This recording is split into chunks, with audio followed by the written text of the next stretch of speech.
Iceman cometh. Oh my god. 7 million. Oh, that did not just happen. 18 minutes felt like 2 hours watching this movie. How can I possibly defend this? And did I just waste my day off instead of playing Civilization 6? Okay, the very first opening shot has them zooming in on the bat nipples and the butts. Not a really strong way to start this off. And then all of the lines, I can't believe how bad this writing is. I mean, after all, there was this line. Sadly, I'm not good at rejection.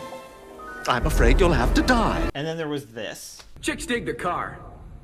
This is why Superman works alone. And also, I don't quite understand how some of this other stuff works, such as their boots turning into ice skates. Also, how do crystals and diamonds exactly create energy for Dr. Freeze? Mr. Freeze? It doesn't really matter. Arnold's Freeze. All of the freaking one-liners. Holy moly, were they bad. What killed the dinosaurs?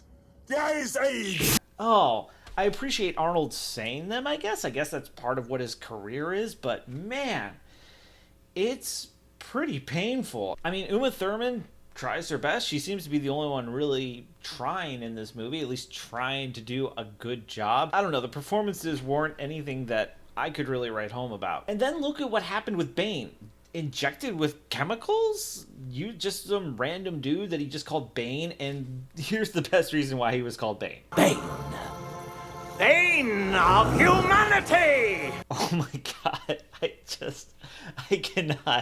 I can't with this movie. Also, Mr. Freeze's plan is so weird. Like, why hold the whole city hostage when he can just rob a bank? Maybe I really did waste my only Monday off from work in forever. Now, don't give up so easily. Whoa, Geeky Gatekeeper. Don't knock me out and tie me up this time. Oh, no.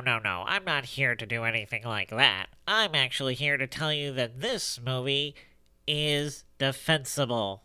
You're kidding me. No, really, it is. Everything's so weird. The weird camera angles, the way that everything is designed. Like, let's start off with the bat suits. What about those? Okay, the bat nipples and the zooming on the butt, that's dumb. But you talked about the design. It's a bit of a mixture between Tim Burton's world and old Adam West Batman. The old Adam West Batman had all these weird angles, and they had these weird zooms and things like that. It's actually kind of an homage to that. I don't know if it was necessarily successful. Well, what about the one-liners? Did you laugh at any of that? Actually, yeah, I laughed at quite a few of the one-liners. I laughed because they were just so cheesy. Okay, fine. I guess that was entertaining, sure. And the goofiness with Bane, and the goofiness with all of the villains? I mean, if we're thinking of this as an Adam West homage, I guess it would make sense that diamonds would actually power stuff up. I mean, wasn't that one of the plots where all of the supervillains got together to steal a diamond? I mean, whether or not that was for energy, I don't know, but I guess that fits, sure. And don't you think Uma Thurman is actually pretty good as an over-the-top, super seductive villain? Yeah. Actually, Uma Thurman did do a pretty solid job, which also means that, like, Bane being kind of a cartoonish character is more of in the vein of Adam West, or even, like, the Harley Quinn cartoon that we see nowadays.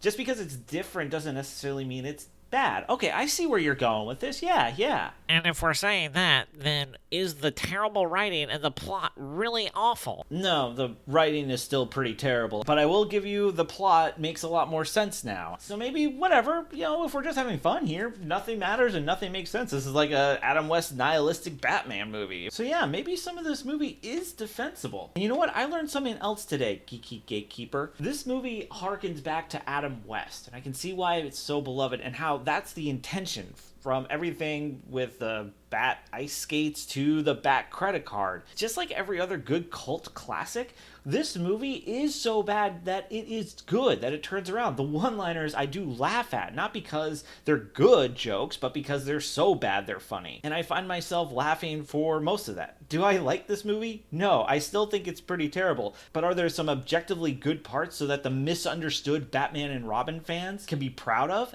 Absolutely. And also, those misunderstood Batman and Robin fans do deserve to be at the table of nerddom. Because after all, I'm a defender of all fandom, including the fans of this movie. Exactly. The cheesiness is part of the charm of the movie. Look at it this way. At least it's not The Last Airbender. Yeah, movie. Oh, I still got time to take over the world in Civilization 6. But there are other DC movies that I've defended that I've actually liked, and you can check that out right up here, and be sure to subscribe for more movie defenses.